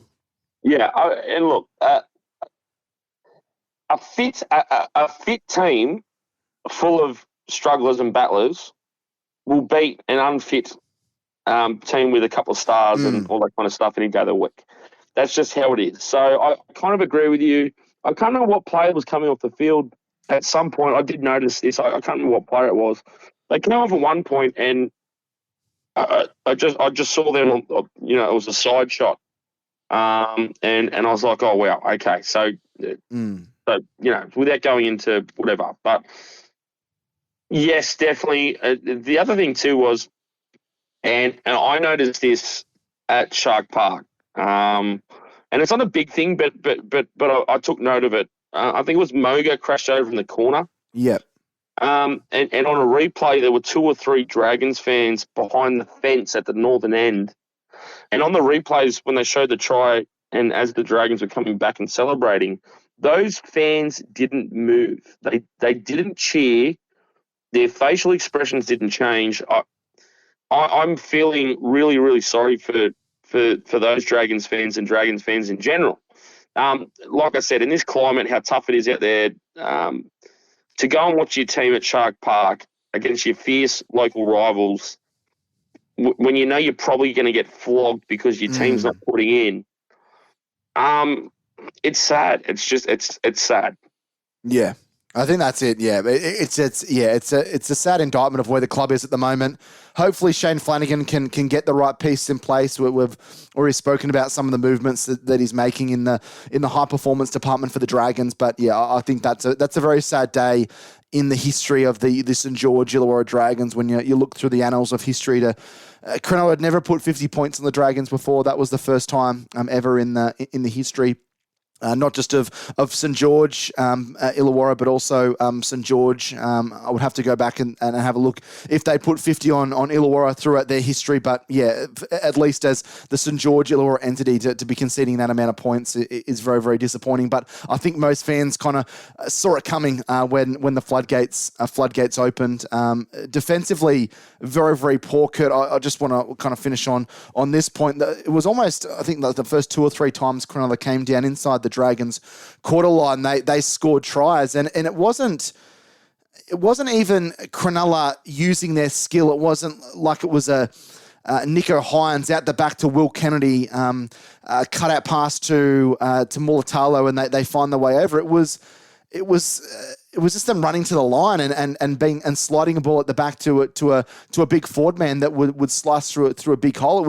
It looked like, I know the word, it looked like a training run gets overused in rugby league vernacular, but that's honestly what it looked like. It looked like Cronulla were training against a reserve grade team or the Newtown Jets, taking nothing away from them. And you're seeing players just stroll on through. And after a while, Cronulla weren't even really celebrating because it wasn't a competitive match at all. And in that second half, they were probably thinking about a warm shower and what they were going to grab for a feed post-match before they head home, rather than worrying about what the Dragons were going to serve up. Yeah, the Dragons certainly let the Sharks flow into their game. There was a moment there in the early stages where Nico Hines, early in the count, went the blind side and put a strange little cheeky grubber kick in, which was like a really short blindside, and went over the sideline. And I was like, well, the Sharks mentally aren't here tonight. But then it didn't take long for the Sharks to recalibrate and say, okay, well, the Dragons are going to let us play football. Let's run over the top of them. So, yeah, I don't know what else to say. Shit night. That's all. Yeah. And I kind of called it last week and said, watch out for the back end of the game. So it is what it is. Yeah, not too much more to be said about that. I think we'll throw that one in the dumpster fire and try and move on. We'll transition into our match preview this week, Kurt. The Dragons up against the Raiders. The Dragons played the Raiders earlier this season in a game they should have won. And when you speak about Ben Hunt, is he worth the money he's being paid? That was one of the games he really needed to stand up, and he came up with a pretty poor play on tackle 5. He on the last play of the game, to try and win that game against the Raiders. Down there in Canberra. They come up to Wollongong for this meeting, Friday night, 8 o'clock kickoff down there in the Gong. Canberra aren't going to be as explosive as Cronulla or as the Warriors, but they've still got a lot of quality in their camp, and they haven't been affected really by state of origin at all, I don't think. I know Josh Papali'i's out with an injury at the moment, but you look at Joseph Tarpany, Jack White in the halves has been having a pretty solid season. They've got some real skill at the back with Rapidar and obviously Jared Croker is probably in the twilight of his career, playing some pretty good footy and kicking goals from absolutely absolutely everywhere on the park. Kurt, what are your expectations? I think as Dragons fans, I think we know what the results are going to be. I don't think it's going to be an absolute pacing like we've seen the last couple of weeks, because I think Canberra mentally do fall off around that kind of 50 to 60 minute mark. So it might be a little bit closer than we anticipate. But as a Dragons fan, seeing what they've dished up the last fortnight, I can't lean, even slightly lean towards the Dragons causing an upset and getting the 2 points at Wollongong on Friday. What are your thoughts about this game? Yeah, look, the Raiders are a little bit better than some think. That they are sitting fifth. They've had some good wins this year. I think they're headed to the finals as well at this stage. Yeah. I just checked before. The Dragons are only $3.90. I would not take those odds, even in a 2-horse race. I would wait for them to maybe blow out to about $4.50. Gamble responsibly. Raiders, to me, look very decent across the field. But most importantly, they know how to play for long periods in a game. So the Dragons don't know how to do that. So the Raiders, again, remind me of like a Dolphins. Hard-nosed coach, really, really big, strong forward pack, couple of veteran halves. I mean, Jack Whiten, if he didn't retire from rep football this year, he'd probably maybe get to game in game 3. He's still a class player. Obviously going to South Sydney on a massive contract. So everyone's forgetting about Jack Whiten as well. He's been okay this year. I'm worried about the Dragons again in this game. They've been in good form, Canberra, as well, in the sense that I know they haven't necessarily been blowing sides off the park, but they were 1-3 to start the season. So since then, they've won 9 of their last 12. And as Kurt mentioned, nestled quite handsomely inside the top 8. They're actually 4 points inside the top 8, and they would view this game as a golden opportunity for them to potentially extend that lead or further entrench themselves in the top 8. I think Warren Smith was tweeting a few weeks ago with the added bias this year that 32 points would probably be the magic number to make the top 8 this season, and Canberra find themselves on 24, so a win against the Dragons would get them to 26, and they would be within a striking distance of playing finals football. I guess to focus on us, Kurt, to focus on the Dragons, we get another look at Junior Ramon and Jaden Sullivan in the halves. They were together, and the last time the Dragons played in the Origin period against the Dolphins, it was an underwhelming performance. I thought Sullivan did some good things, but also wasn't probably at his best, and Junior Ramon has struggled all season. Not necessarily expecting that to change, but Junior Ramon was very, very good in the big win in New South Wales Cup against the Jets last week, where he led the Dragons around the park nicely in the that 5/8 role, wearing jersey number 19 as a late inclusion. It's exciting for, I think, Dragons fans, regardless of what's happening, to see these two young players together. What would you hope to see out of them in this game? What kind of performance would you hope to see from them, even if it is in a losing effort against the Canberra Raiders on Friday? This is going to sound weird, but I'm watching their mannerisms and their body language on the field. To me, right now, as an outsider and as a neutral watching Sullivan and Amon, is that when something good happens and they score a try, they're looking for the camera. They're looking, there's, it's a bit of like an over celebration maybe when, there's more to do. I'm looking at Sullivan and Amon to maybe just pull it back a little bit, because they haven't achieved anything in the game. They're starting their careers. And I think there's a little bit too much carry on when something goes right. I want to see some positive body language when the chips are down and something goes wrong. And I saw that in that Redcliffe game, Jack, and I was very disappointed with both those guys, because I propped them up in the podcast before that and said, this is Sullivan's week with Hunt out of the team. And I think from memory, I said something along the lines in that podcast about, I want to see Sullivan control this team and move them around the park, kick the corners, get up the forwards, slap them on the arse if something goes good, and some high fives. And what I saw was, it might have been that game. It could have been another game, and correct me if I'm wrong. There was a try he might have scored, and then he gets up and throws the ball in the crowd, and there's a wink and a bit of swagger and stuff like that. know, piss that off just for 1 week. 1 week, just get in there and move the team around the park. Even Amon, and you talk about body language and mannerisms and stuff like that. I want to see Amon start the game with some defence. Lead with his defence, get out of the line, take some guys with him. So when you're in a defensive line and you're up and you want to have a good game, you start with your defence. And you push up and you get the guy next to you and you grab him. You grab his jersey or you slap him in the back of the head or whoever it is and you say, let's fucking go. And you get up and you push up together and you make good contact and you dominate the ruck. And that starts your attack. You watch the Dragons closer than me. I haven't seen enough of that, particularly from Amon, who was a big body. He's a poor defender. He's a very poor defender. He floats in and out of games, but it's easy for me to say that. But the Dragons simply can't defend in a pack. When you think about defensive lines, and they're trained like this too, where there'll be so you'll have start the week or whatever. There'll be maybe a team meeting, or you go away and your smaller meetings where there'll be the middle forwards with the hooker, and the halfback. Then you've got, if you're playing halves on each side of the field, you've got your half from that side of the field with your second rower, your centre, and your winger. The fullback might float in and out of those meetings. I don't see that. They don't attack in packs. So what I want to see this week is that if there's an early try for the Dragons, I do not want to see Sullivan or Ramon or the Dragons carry on like pork chops. I want them to turn around and say, good try, good shit, let's get back and let's start talking about what we're going to do in the next set.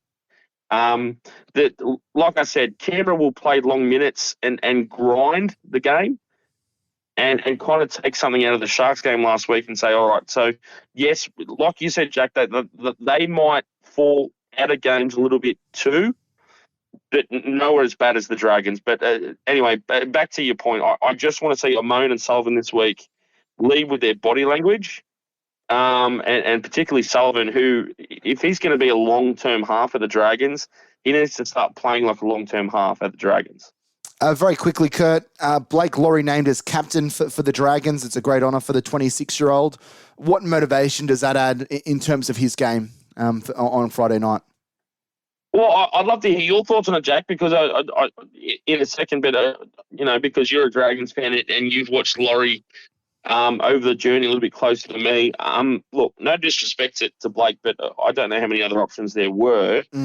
But when he's digging in and having a go, he really looks like he cares, and he does care about the club. So it's a good reward for him. But I'd love to see what you've got to say about it. Oh, yeah, I agree as well. I don't think there's a lot of leaders within the Dragon side, and I would much prefer him to be taking the reins than someone like a Jack de Belin that I think has had a bit of a checkered past and hasn't necessarily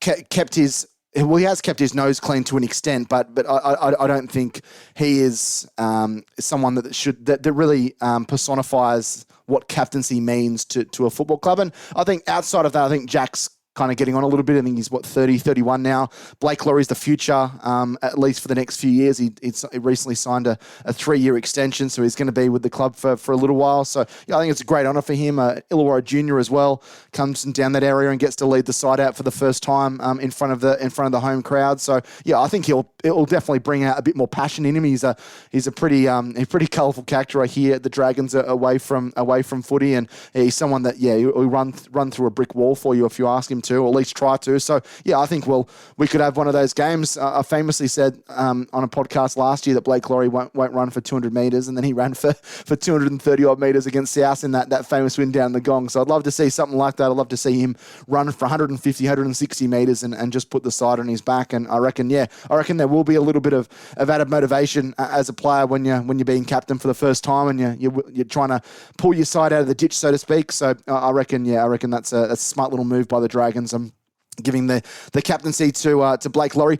Kurt, you got a score prediction? I think it'll be 1-12. I don't know. I don't know if Canberra will beat us 13 plus, but again, I wouldn't be surprised if that happened. But the guys from the Green Machine podcast actually contacted me a few days ago, and I said Raiders 1-12, and they said that's what they were going for as well. What do you reckon? 13 plus Canberra probably? Yeah, I can't trust the Dragons at all. And this is the frustrating thing. I think it'll be maybe 12 all after 25 minutes, but then Raiders to win maybe 38-18, something like that. Yeah, we'll have to wait and see. Friday night, 8 o'clock kickoff there. The Dragons doing battle with the Canberra Raiders. And, of course, we'll have a full recap of that on next week's show. We're going to take our second break here on the Red V podcast. On the other side of that, we're going to take a look at your lower grade results. It's been a good last few weeks for the Jersey Flegg and New South Wales Cup sides. And then we'll go into your fans' corner question, announce the Who Am I, and finish off the podcast for episode 181.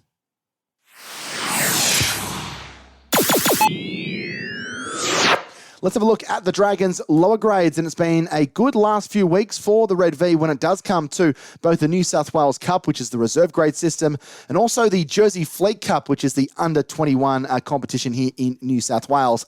It was a big win for the Dragons in the New South Wales Cup last weekend. They came up against a top form and top of the table Newtown Jets, and they absolutely destroyed them at Henson Park. 46 points to 12 was how it finished with the Dragons getting the win. It was 46-4 at one stage. As we mentioned a little bit earlier in the podcast, wonderful performance from Junior Moan in the halves. Savelia Tamale was strong out in the centres.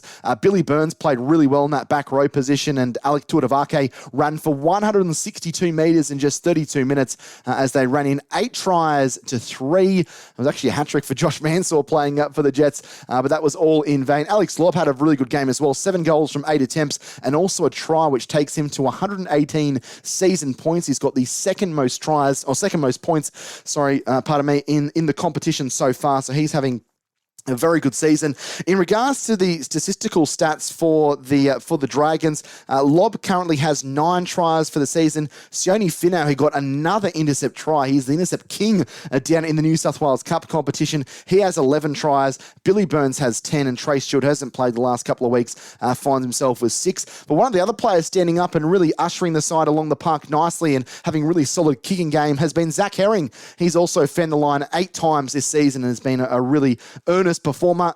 He graduated through the Dragons Jersey Flegg side. He got them to the semi-finals last year. He was named the Jersey Flegg Player of the Year, and he's certainly one that is not necessarily making waves, but gradually is starting to get the plaudits that he deserves. It's a really consistent performer.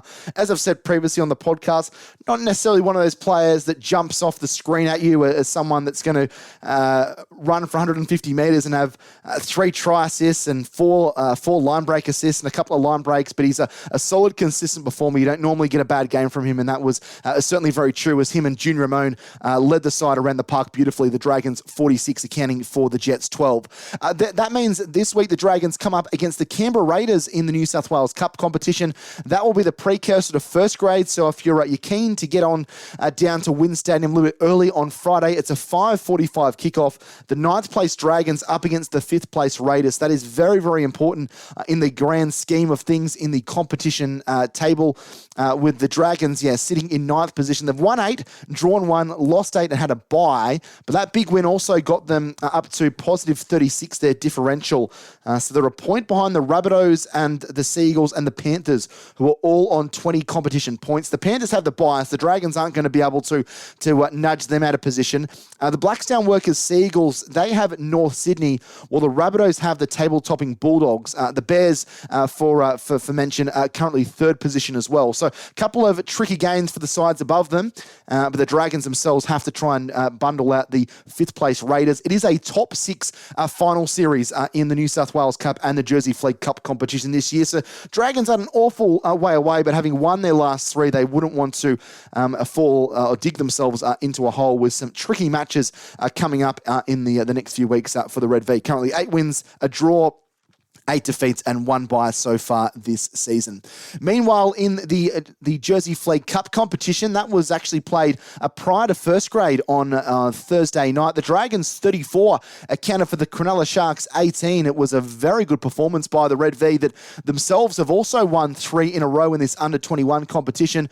They had Cronulla in trouble early with quick tries to Jacob Webster on 4 minutes. Cronulla scored a couple through Christian Dixon, but then Hamish Stewart 23 minutes, Ben Rumble, who's been in red hot form, on 26 minutes, and T. Umariki Haramea Takiri on 29, for Ben Rumble on 48 minutes, and Hamish Stewart on 66. A very hard-running and physical lock forward, very good defender as well. He's been having a really good campaign for the 21s. He scored the try on 66 minutes, which sealed it after Cronulla had scored 2 quick tries in the 53rd and 56 minutes. Ashton Ward, 5 goals from 6 attempts as he continues on his merry way. He's got 23 goals for the season for the Dragons. He graduated through the Illawarra Steelers SG ball side and playing some pretty good football in the halfback role. But Ben Rumble, he's been the star, 9 tries for the Dragons this year, well backed up, while Campbell Watchers has got 8, and we've also got Roberts, who has 6 tries as well there for the Red V. So another nice win for them. They move themselves up that competition table, and just taking a look at what the table looks like at the moment when it relates to the Jersey Flegg competition. The Dragons, after that win against Cronulla, sit themselves in 7th position, so 7 wins, 3 byes and 8 defeats. The for and against is hurting them at the moment, minus 44. They come up against Canberra, who are having a horrible season in the 21s. They are bottom of the table with just 4 wins all season. So the Dragons have a great opportunity there to try and jump into the top 6. They've got the Rabbitohs just ahead of them on 21. They take on Parramatta this week, and Parramatta currently coming 10th. And then the Storm just above them on 22. Sharks 24, followed by Panthers, Bulldogs and Roosters in terms of the top 4. So much like their New South Wales Cup counterparts, they have got a task in front of them, but they'll also know that, if they could get a win against the bottom club, then that's going to continue to help them and pull themselves up the competition table. Inconsistency has plagued them, but they have won their last 3, and they'll be playing at Centenary Field down there at Albion Park, at great facilities down there. I was actually down there doing some Group 7 commentary on Sunday between Albion Park, Oak Flats and Milton Alalera, and Jason Hooper is actually a former Dragons player, is the head coach of Albion Park, Oak Flats. So, that's just a little side note there. Yeah, get down to Centenary Field if you've got a free afternoon on Saturday, 12 o'clock kickoff there between the Dragons and the Raiders. Should be a really good afternoon. Following that, the Dragons have the Panthers at home, the Storm at home, and the Seagulls at home as well. So a few home matches coming up for the Dragons in regards to the under-21 competition.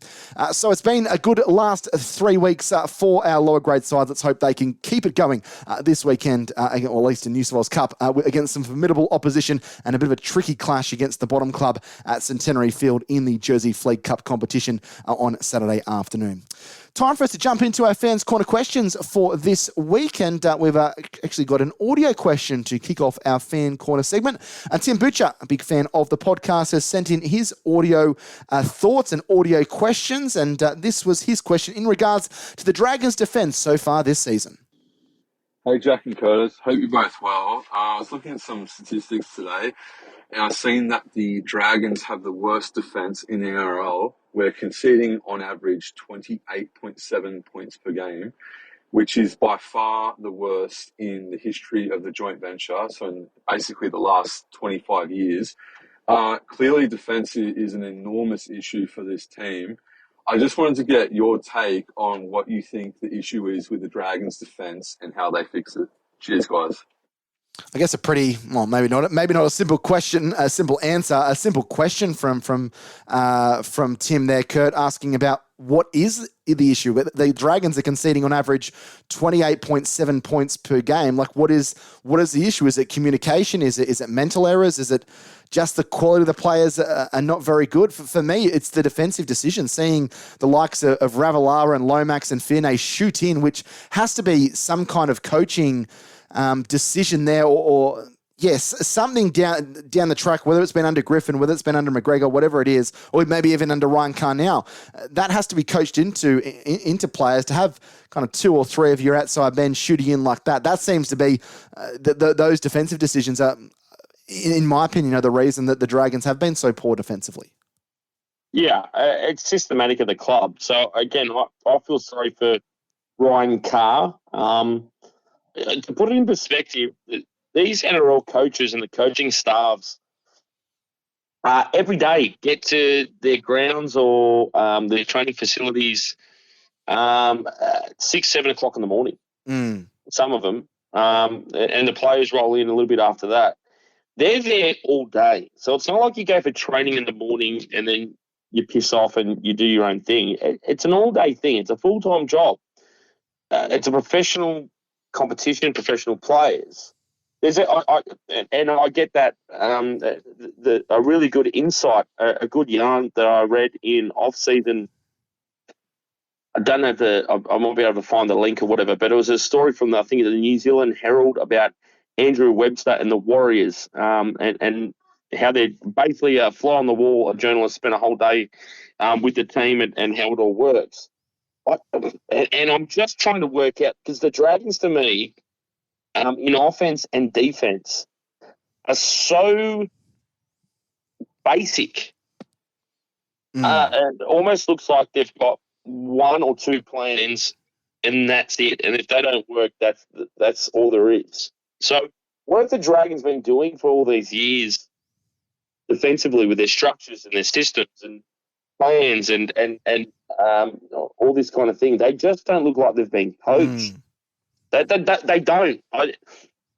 So if other coaches are getting to their grounds at whatever time in the morning and starting their day, I can just imagine at training, and again, this is just me speculating and talking on a podcast, so please, no one from the club contact me and run the coals over me. But you can just imagine, compared to the top teams, what are the Dragons? They're sitting there with their feet up on the coffee table, having a coffee and a bacon egg roll to start the day. I don't know.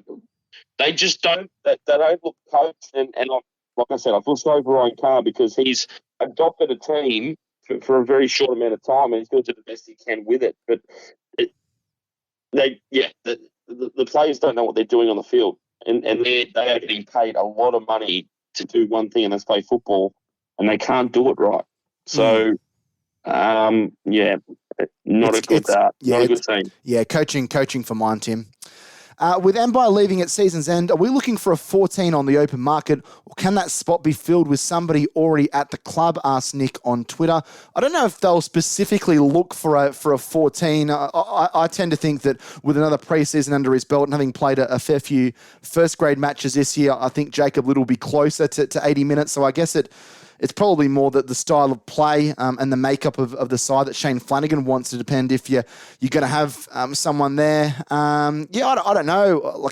That's a pretty good question, Nick. I don't know if there's much quality out on the open market at the moment. I think Junior Moan could develop into a decent utility if they don't want to use him in the halves to partner Sullivan. Obviously, with his court case hanging up in the air, that's going to be, another issue that the Dragons have to try and work through over the next several months. There's a couple of handy players in lower grades. I think Zach Herring could develop nicely into a utility, but I would be tending to want to play him in the halves if he does graduate through to first grade. It's probably a pretty handy position to have, isn't it, Kurt, to have someone that can play in 6 or 7 or can play 9, or at least have a backup dummy half if something does happen. I guess with the Dragons, they've got Jaden Sullivan that can shift to 9 if there are injuries, but that means you've got to carry someone on the bench that can play in the halves. So, your thoughts on Nick's question? Yeah, I saw someone on Twitter saying something along the lines of, don't expect too many changes to this roster for next year. I think there is going to be some changes. I think that this will not look the same as it does this year. I think that I think there's some truth to Kyle Flanagan ending up at the Dragons. If his dad wants him at the club, they will get him, and they'll get him cheap as well. He's playing a bit of 9 now with the Dogs, isn't he? Yeah, I was just about to say that. So I'm not saying Kyle Flanagan should be in the Dragons' top 17 next year, but he's a good squad man in the sense that if the Dragons are playing well next year, he probably potentially only gets 4 or 5 games for the year. But when you do need him, potentially he can play Yeah. in the halves or at dummy half, because the Bulldogs are coming first in reserve grade, and he's switched from half back to dummy half. Defensively, he's doing a lot better, and obviously he's like a duck to water at hooker. He's getting bigger as well.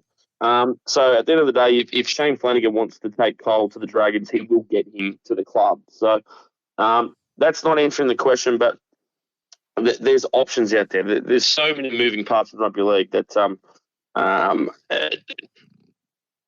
think the Dragons are in a spot where if a few things fall their way, like a Ben Hunt or possibly a Lomax or someone like that get moved on, things move so quickly in rugby league that you move one guy on and you bring in 3 or 4 different players. And refreshes the roster as well. So, and I think the thing with Kyle Flanagan, just quickly, is that he's only played one first-grade game under Shane Flanagan. That was when was Shane's final year at Cronulla in 2018, when he played at 5'8", and they beat Newcastle quite handsomely. So, yeah, you don't know what you're getting. I think it's easy just to kind of cast someone aside and see the fact they're playing reserve grade, or it didn't work out for him at the Roosters and didn't work out at Cronulla and hasn't really worked out at Canterbury. Doesn't necessarily mean that it's not going to work out if he did come to the Dragons. I would feel a lot more confident about Shane Flanagan getting the best out of Kyle Flanagan than any other coach in the NRL. And he's got another string to his bow as well. He's kicked 139 career goals in the NRL at 77.5%. So if Zach Lomax was shipped off from the Dragons, or if we see the issues that Zach's had with his kicking at times this year, then you've at least got another quality backup goal kicker, something the Dragons have lacked severely in recent seasons. So I don't think it's all doom and gloom when it comes to Kyle Flanagan, but maybe something we touch on a little bit later on in the year in the podcast if there is a few more murmurs in regards to that. And the last question comes from Cooper Island, and Cooper said, do you think the club are on the right path with developing juniors, or do they need to change their strategy? Well, Kurt, I'll kind of throw to you, but I do know that Shane Flanagan has his fingerprints all over the junior systems for the Dragons, because I know that's something that he outlined before he got the job when he was speaking on 2GB, and something that he did previously at Cronulla, and we're still seeing that impact that it's had at Cronulla and the success they've had, not just in first grade, but especially throughout those grades. I would say that he's going to make some sweeping changes, and I would say that the Dragons junior system will be in pretty good hands in terms of even just developing juniors that learn the results from SG ball up to reserve grade and 21s. No, I agree with that. It's moving forward. That's the main thing.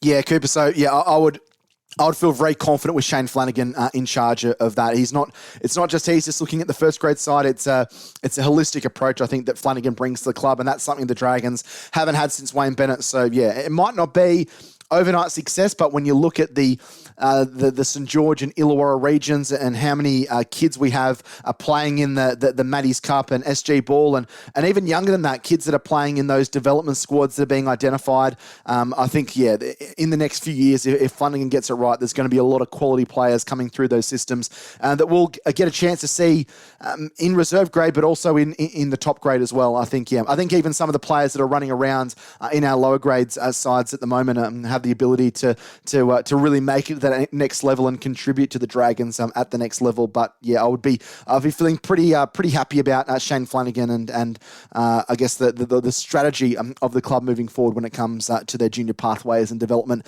and different things like that.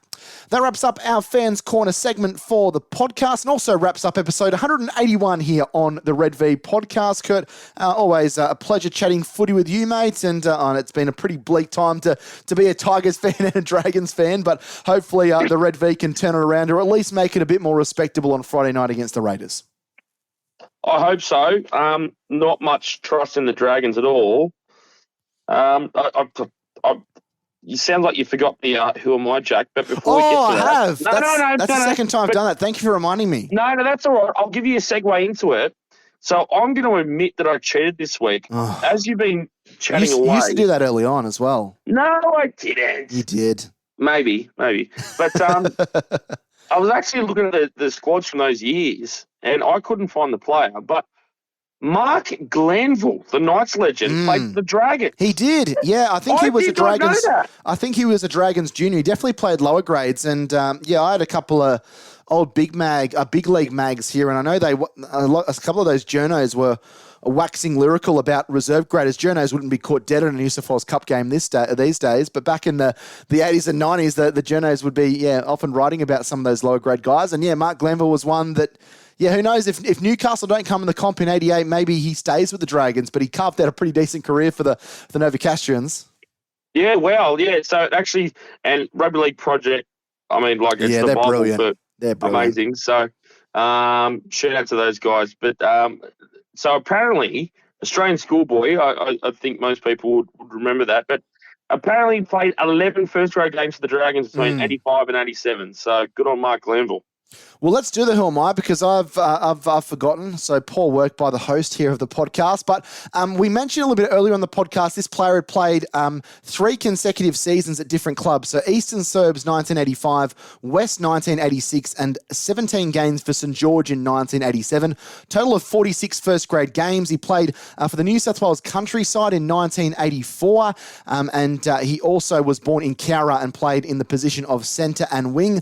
He's also the father of a former rugby league player, but I'll reveal all very, very shortly. But the Who Am I for this week on the podcast is Wilfred Williams. So you might not know who he is, but he did play 46 first-grade games, but he's actually the father of former South Sydney halfback Joe Williams, which was the clue that we wanted to try and give to you a little bit earlier in the evening. Joe, of course, played 46 games for South and between 04 and 07, and played 3 games across one season at the Panthers in 2008 and the Bulldogs in the same season as well. I know does a lot of great work in the Indigenous community. Does a lot of great work out in the far west New South Wales as well. Was a very fine footballer in his day as well. But the Who Am I, Kurt? Thank you so much for reminding me. Is Wilfred Williams. So anyone that's got that, feel free to send us an email, redvpodcast@gmail.com. We'll try and get something to you. But that was a pretty tough and tricky one here on episode 181 of the Red V podcast. And Kurt, I can actually, with a clear conscience, say I can say goodbye to you now, because we actually have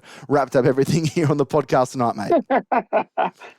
Thank you, Jack, as always. But I want to say quickly, if one of the listeners out there can go back earlier in the podcast when I was mumbling about mid-2000s halfbacks, I reckon I said Williams under my breath. You did say Williams. I heard you say that, yeah. Thank you. So I got it right. You did it. You were on the right path. So, but not Thanks, much buddy. Not much gets past Curtis Woodward. So a massive thanks to him for doing another marvellous job on the podcast here tonight. Thanks to all of you, the fans.